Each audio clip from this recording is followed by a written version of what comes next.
Hi అండి అందరికీ. నేను మీ పల్నాడు బుల్లమ్మని. ఈ బుల్లమ్మ ఎక్కడికొచ్చిందా అని అనుకుంటున్నారు కదండి. మా అమ్మ వాళ్ళ ఊరు అయితే వచ్చేసానండి. మా అమ్మ వాళ్ళ ఊరు తాళపల్లండి. మాచర్ల నుంచి 8 కిలోమీటర్లు అయితే మా ఊరు ఉంటుందన్నమాట. ప్రతి సంవత్సరం మార్చి నెలలో ఈ తిరునాళ్ళ చేస్తారండి బ్రహ్మం గారికి. అమ్మ వాళ్ళ ఇంటి దగ్గర నుంచి బయలుదేరగానే గంగమ్మ గుడి బాగుందండి. ఈ మధ్య ప్రతిష్ఠించారంట.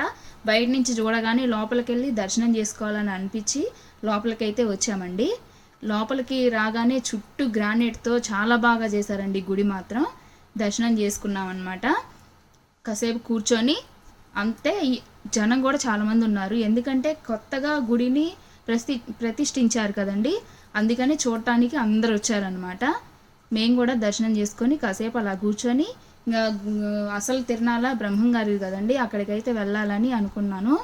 ఇక్కడ చూస్తున్నారు కదండి గంగమ్మ తల్లిని ఎంత బాగా అలంకరించారో. అసలు నిజంగా చాలా బాగుంది. అమ్మని చూస్తుంటేనే ఏదో తెలియని ఒక వైబ్రేషన్ అయితే నాకు అనిపించింది. అంత బాగుందన్నమాట విగ్రహం.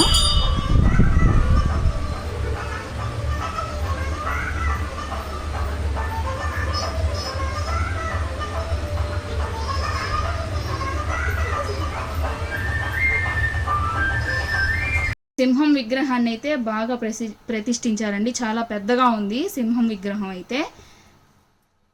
ఏదైనా కూడా గుడి బాగుందన్నమాట. కాసేపు అలా కూర్చున్నాము. టోటల్గా అయితే బయట నుంచి చూస్తే ఇదిగో ఇలా ఉందండి గుడి మాత్రం. ఇదిగో చూస్తున్నారు కదా, బయట లైటింగ్ వేసి చాలా బాగా చేశారనమాట. ఇదిగోండి ఇక్కడ పిల్లలకైతే అన్ని గేమ్స్ ఉన్నాయండి. ముందు ఆ గేమ్స్ ఎక్కించిన దాకా వాళ్ళు మాత్రం విసిగిస్తూనే ఉంటారు. భోజనం అయితే మేము తర్వాత చేసామండి.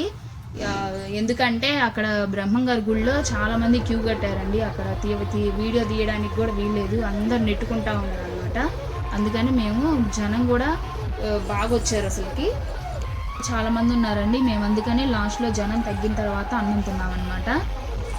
జనం అయితే చూస్తున్నారు కదండి ఎంతమంది. అసలు మా ఊరంతా అక్కడే ఉన్నట్టు అనిపించింది మాకైతే. అసలు అంత బాగుంది అసలు. ఇదిగోండి 2 ప్రభలు అనమాట. 2 ప్రభలు మామూలుగా, 2 ఏమో పాటల కచేరీలాగా స్టేజీలు కట్టి చేశారండి. మొత్తం 4 డ్యాన్సులు ఉన్నాయన్నమాట. చాలా బాగా చేశారండి అసలు. ఇది ఇప్పుడే కాదండి, ప్రతి సంవత్సరం ఇలానే చేస్తారు మా ఊరు తిరునాళ్ళ.